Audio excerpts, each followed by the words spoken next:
کہتے ہیں میں نے سنا تھا کہ نافرمان کی روح بہت مشکل سے نکلتی ہے اور جو نیک لوگ ہوتے ہیں ان کی روح آسانی سے نکلتی ہے.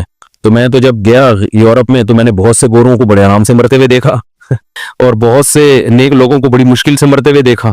تو یہ کیا ہے؟ تو کہہ رہے مجھے تو اسلام کے بارے میں اشکالات شروع ہو گئے. میں نے کہا آپ نے جن سے یہ تقریر سنی ہے نا کہ نیک لوگ کی روح آرام سے نکلتی ہے، بروں کی مشکل سے نکلتی ہے، انہوں نے آدھی بات بتائی ہے، پوری نہیں بتائی. میں نے کہا یہ تو صحابہ کے دور میں نے کہا اگر آپ حدیثیں پڑھ لیتے ایک آیت سے کبھی تھوڑی مسئلہ حل ہوتا ہے. آپ کسی کی ایک بات لے رہے ہیں، دوسرے موقع پہ جو اس نے تشریح کی ہے وہ آپ نہیں لے رہے.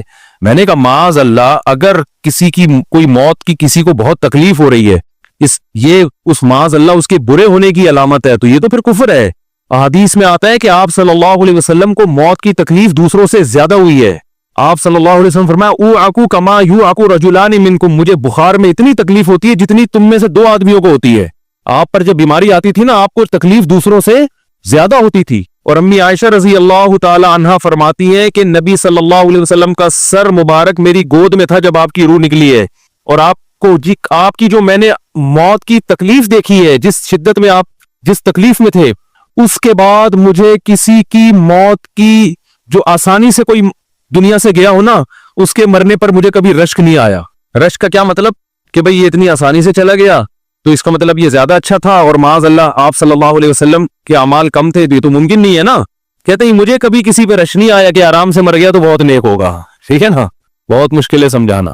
امی عائشہ فرماتی ہیں کہ یعنی امی عائشہ کی حدیث کا مفہوم بیان کر رہا ہوں کہ نبی صلی اللہ علیہ وسلم کی موت کے وقت جو تکلیف کی حالت تھی، اس کو جب سے میں نے دیکھا ہے، تو امی عائشہ کی بات کا خلاصہ یہ ہے کہ اب اگر میں کسی کو دیکھتی ہوں نا کہ آرام سے روح نکل رہی ہے، یعنی آرام سے مر رہا ہے، دنیا سے جا رہا ہے، تو مجھے اس پہ رش نہیں آتا کہ وہ بہت نیک ہوگا. کیا مطلب؟ اس کا نیک عمل سے تعلق بولتے کیوں نہیں ہے. لیکن ہمارے ہاں سارا مدار کس پر ہے؟ مرنے کے بعد شکل کیسی ہے اس کی؟ آڑا ترشا ہو گیا تو جہنم میں جا رہا ہے اس کا مطلب. اور اگر مرا ہوا ہے، دانت کھلے میں، ایسے لگ رہا ہے مسکرا رہا ہے، سیدھا کہاں جا رہا ہے؟ او بھائی، اگر خدا نخواستہ کوئی لکوے کا مریض تھا، کوئی فالج کا مریض تھا، وہ تو مرے گا تو اس کا تو بیچارے کا ہوگا تھوڑا سا چہرہ بھی ٹیڑھا ہو سکتا ہے، کچھ بھی ہو سکتا ہے، نیک لوگوں کا بھی ہو سکتا ہے. تو مدار کس پر ہے؟ اعمال پر. اور نیک لوگوں کو بعض دفعہ موت کے وقت ڈبل تکلیف دی جاتی ہے. ایک تو اس لیے دی جاتی ہے، یا تو اس لیے کہ کوئی گناہ ان کا باقی رہ گیا ہوتا ہے.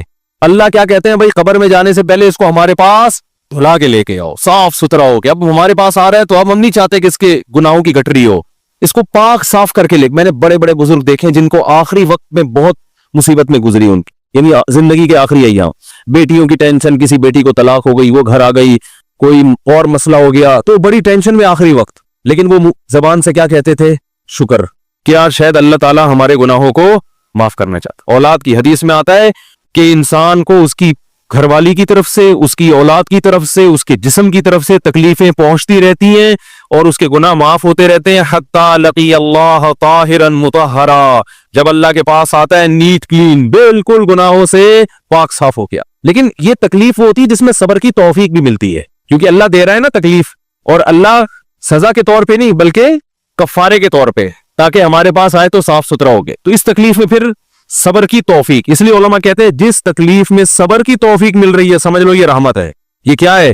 رحمت. یہ اللہ آپ کو بنانا چاہ رہا ہے کچھ. اب لوگ کہتے ہیں یہ والی تکلیف کی وہ والی کیوں نہیں آئی، یہ تو بہت زیادہ ہو گئی. تو بھئی اللہ سے کوئی نہیں لڑ سکتا، وہ جو دے رہا ہے وہ اس پہ صبر کرو. اسی کو کہتے ہیں تقدیر پر رضا، کہ جو اللہ نے مقدر کیا ہے اب اس پہ کیا ہے؟ کوشش کریں گے اللہ سے عافیت مانگے. اے اللہ ہمیں تکلیفیں نہیں چاہیے، ہم تو ویسے ہی کمزور ہیں، ایسا نہ ہو تکلیف میں اور ہی نافرمانی پہ نہ آ جائے. ہمیں تو خوشیوں بھری زندگی چاہیے، اور اللہ ان خوشیوں میں شکر کی توفیق دے کے گناہ معاف کر دے. ٹھیک ہے نا؟ جیسے لوگ حکیم کے پاس جاتے ہیں، حکیم صاحب کے پاس 2 طریقے ہوتے ہیں علاج کے. ایک طریقہ تو یہ کہ بھائی یہ کڑوی گولی ہے، 2-3 کھاؤ گے فٹ فاٹ ہو جاؤ گے، اس میں یہ بھی پرہیز، یہ بھی پرہیز، یہ بھی پرہیز. اور ایک طریقہ ہوتا ہے بھائی دودھ جلیبی کھاؤ، علاج لمبا ہو جائے گا، لیکن وہ دوا میں کیا ہے؟ دودھ جلیبی. تو آپ کہتے ہو بھائی یہ دودھ جلیبی والا مجھے دے دو، ٹھیک ہے لمبا علاج کروا لوں گا، فائدہ دیر سے ہوگا، لیکن میں یہ کریلے کا جوس نہیں پی سکتا. تو ہم نالائق لوگ ہیں. شکر سے بھی انسان کے ترقی ہوتی ہے، تو اللہ سے یہ مانگنا چاہیے اللہ ہمیں نعمتیں دے، تکلیفوں سے بچا، اور شکر کی توفیق دے تاکہ ہمارے درجات بلند ہو. تو شکر کے بھی تو بڑے فضائل ہیں نا. تو مانگنے تو کیونکہ عبدیت اور غلامی کا تقاضا یہ ہے کہ اللہ سے عافیت مانگی جائے، لیکن اللہ تکلیف دے دے تو اس پہ صبر. تو ہمارے نبی صلی اللہ علیہ وسلم کو یا تو اس لیے تکلیف ہوتی ہے گناہ معاف، یا اس لیے کہ درجات بلند. اللہ چاہتا ہے کہ بھئی یہ دنیا آزمائش کی جگہ ہے, جب آخرت میں آنا تو اتنا تجھے نوازوں. تو ہمارے نبی صلی اللہ علیہ وسلم جنت میں آخرت میں سب سے اعلیٰ مقام کس کا ہوگا؟ سید الانبیاء محمد صلی اللہ علیہ وسلم, حضرت آدم سے بھی زیادہ, نوح علیہ السلام سے بھی زیادہ.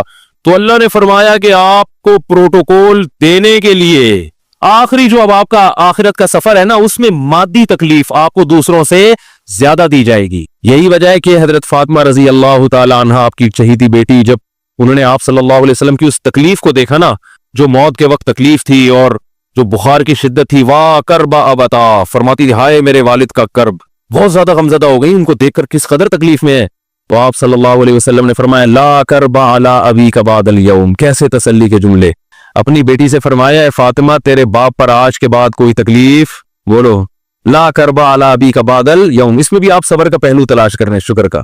بس یہ اللہ کی طرف سے آخری ہے. آج کے بعد اے میری بیٹی تیرے باپ پر کوئی تکلیف نہیں. اپنی بیٹی کو بھی تسلی دے رہے ہیں کہ غم ہلکا کر, بس یہ اللہ کی طرف سے آخری ہے, آج کے بعد کوئی تکلیف نہیں ہوگی. تو ہمارے ہاں وہ بیچارہ تکلیف سے جا رہا ہے, تو یار دیکھا آ گیا نا سامنے, لیکن یہ دیکھا ہم تو کہتے تھے بندہ ہی 2 نمبر ہے, اب آ گیا نا. تو دیکھو کیسے مر رہا ہے.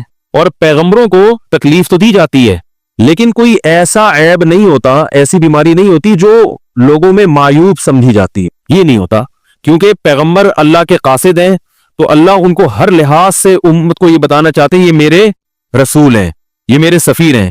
تو کوئی بھی ایسی چیز جس کی وجہ سے لوگوں کو ان سے نفرت ہو, یا طبعی نفرت جو انسان کے اختیار میں نہیں ہوتی, تو اللہ ایسی بیماری اور ایسی تکلیف سے بچاتے ہیں ان کو. سمجھ میں آ رہی ہے بات؟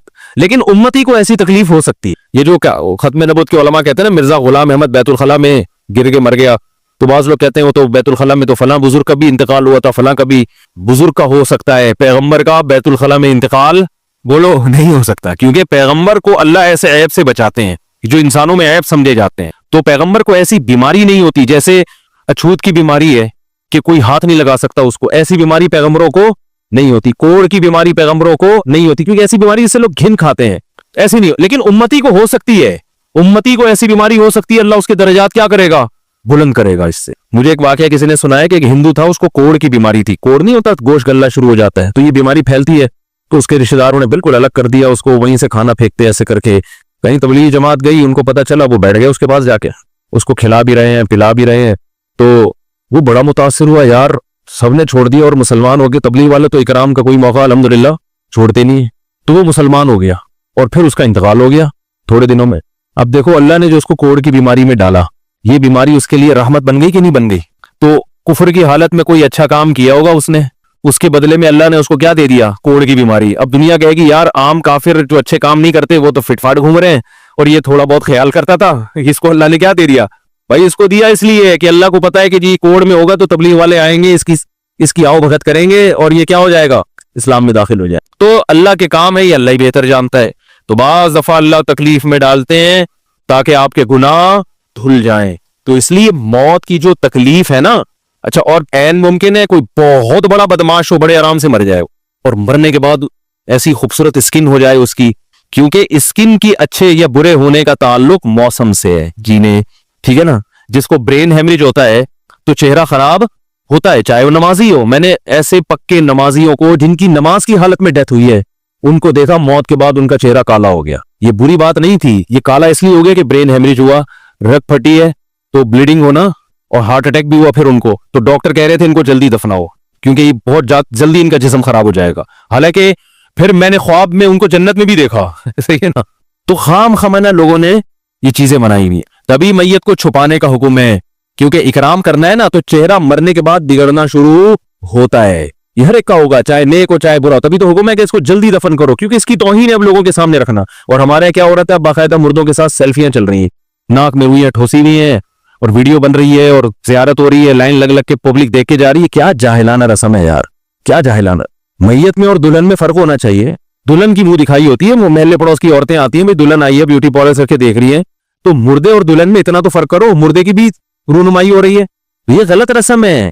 انتقال ہو گیا فوراً چہرے پہ کپڑا. ہاں جو اس کے بہت قریبی لوگ ہیں, قریبی لوگ ایسا ہوتے ہیں کہ اگر وہ بدبو آ بھی رہی ہو, چہرہ بگڑ بھی جائے, ان کو نفرت نہیں ہوتی. بیٹے کو اپنے باپ سے نفرت نہیں ہوگی, چاہے جیسا بھی ہو, چہرہ جیسا بھی بگڑ جائے. وہ کہے گا یار میرا اس کا رشتہ خوبصورتی کی بیس پہ تھوڑی ہے. لیکن اجنبی لوگ جب اس کو دیکھیں گے تو چہرے کے بارے میں تبصرے بھی کریں گے, اور ایک صاحب کا انتقال ہوا, میں نے کہا جلدی دفناؤ, چہرہ نہ دکھاؤ. تو انہوں نے کہا لوگ کہیں گے یار لگتا ہے کوئی چہرہ بگڑ گیا اس لیے چھپا رہے ہیں. میں نے کہا اب تو اور چھپانا چاہیے, اس لیے کہ جس کا بگڑ جائے اس کو تو چھپائیں گے تو پھر لوگ یقیناً کہیں گے بگڑا ہوا چہرہ ہے.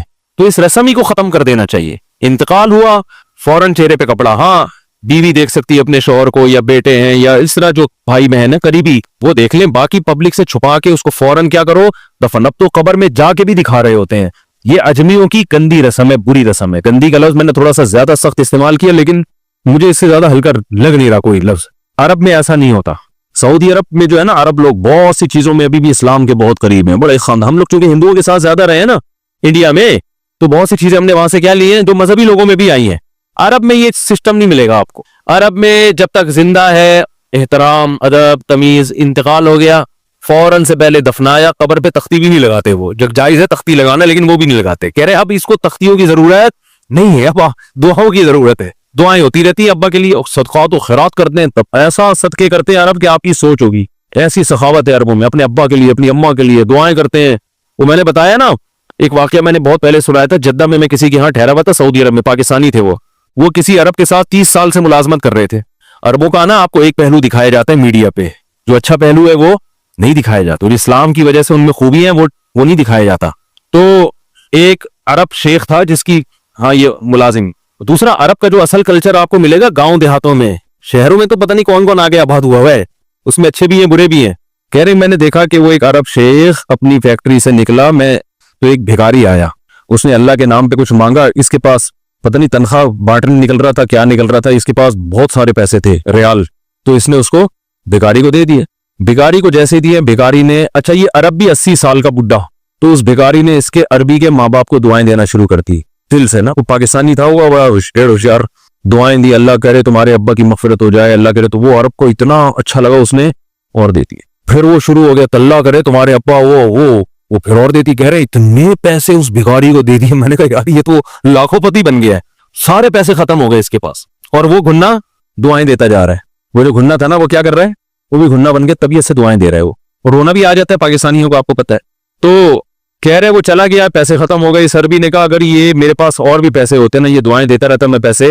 بعض ایسے جذبات ہو جاتے ہیں نا انسان کے کہ اس کو لگتا ہے کہ شاید یہ دعا قبول ہو رہی ہے, بعض ایسی کیفیات آ جاتی ہیں انسان کے اوپر.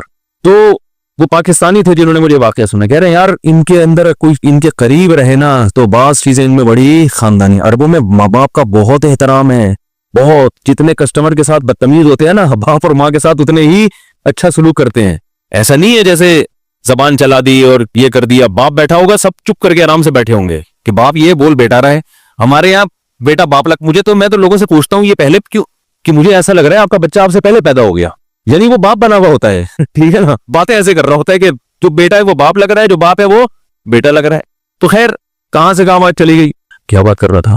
ارے یار یہ تو موضوع کو کوئی پکڑ کے رکھے, یہ بہت بڑی جاہل پیر کی بات تو میں نے شروع کی تھی, شیطان ہوا وغیرہ سب ہو گیا.